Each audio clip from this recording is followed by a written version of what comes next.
These reefs are basically aircraft carriers. And what they've done is they put fire control radar, search radars. They've got combat planes on them. I mean, these things go 10,000-foot runways. So, so the United States.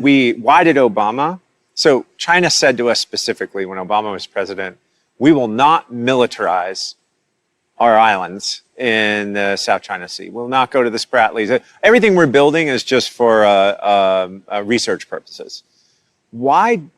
How do we engage China now that we see that every single one of these islands, whether it's Fiery Cross or Mischief or the others, have 10,000-foot runways, anti-missile batteries on them, and all of the weapons that they said they never put there. Now they're landing nuclear bombers there.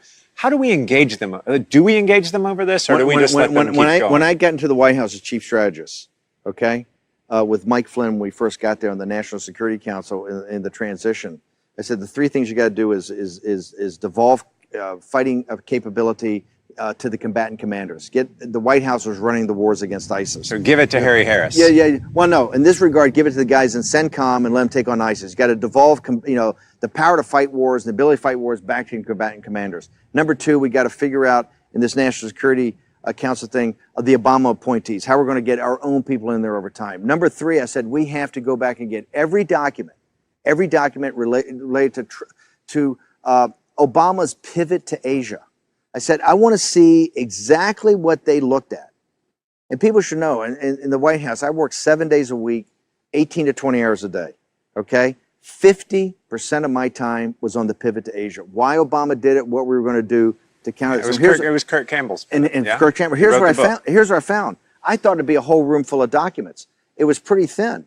And what I found is that the United States itself was not really engaged institutionally against China. You had some great people, but there wasn't all forces that kind of thought through, hey, an economic plan or a war plan against China to engage in this economic war. In fact, what you saw, the entire pivot to Asia became, I think, putting a Marine brigade in Darwin, Australia, was basically the issue. So Harry Harris was a guy, everybody told me, Harry Harris is the man. So I got Harry Harris back, Admiral Harris back. I spent, a lot of time with him getting schooled on exactly what's going on. And the one thing I found that was shocking is that the South China Sea, when I was a young naval officer, we went through the South China Sea, guns up, radars up, everything moving. It's called free navigation. We did in international waters what we want to do, when we want to do it, because we're the United States Navy. Okay, we keep the sea lanes free. What I found out now is they got these reeds, everything like that. In China, we only go through in what's called safe navigation.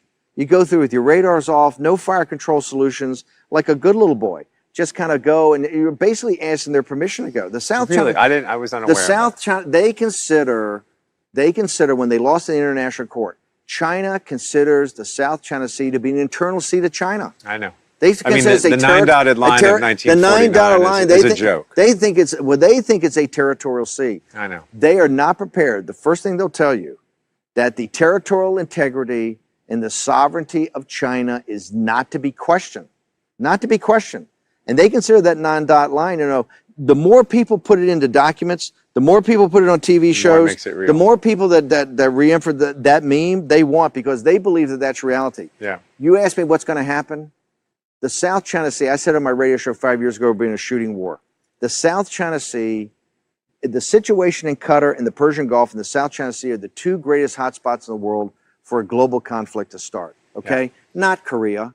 Korea is a vassal state of China. The whole Korean thing is nothing but a Chinese drama, okay? And President Trump's doing an amazing job on it. The South China Sea is a flashpoint, and you saw the other night, as a former naval officer, I'm telling you, those two ships, you had an American, the USS 50 Decatur, feet apart. The USS Decatur was on patrol. Yeah. And you basically had a Chinese destroyer come up and play chicken with it. 50 feet apart. If those two ships had hit, what would have happened? First off, 200 or 300 sailors would have died. Okay? Absolutely. If those two ships had hit at the speeds that they were going, the relative speeds they were going, we would have had a catastrophe. Okay, now I don't know what could have happened to the weapons or what could have happened to the fuel, but I'm telling you, at the speeds, what the Chinese did was reckless. And that was a challenge to us. Remember, what the Decatur did was go 12 miles from one of these reefs. Okay? Now, what the Chinese say is within 15 miles is their territorial water. They said it was a violation of their sovereign territory for the United States Navy to come 12 miles off a reef that they built into the South China Sea. my recommendation is I think the President of the United States, Donald J. Trump, who to me has been very even-handed with China and really, tried to build a relationship. I think you ought to give the Chinese 72 hours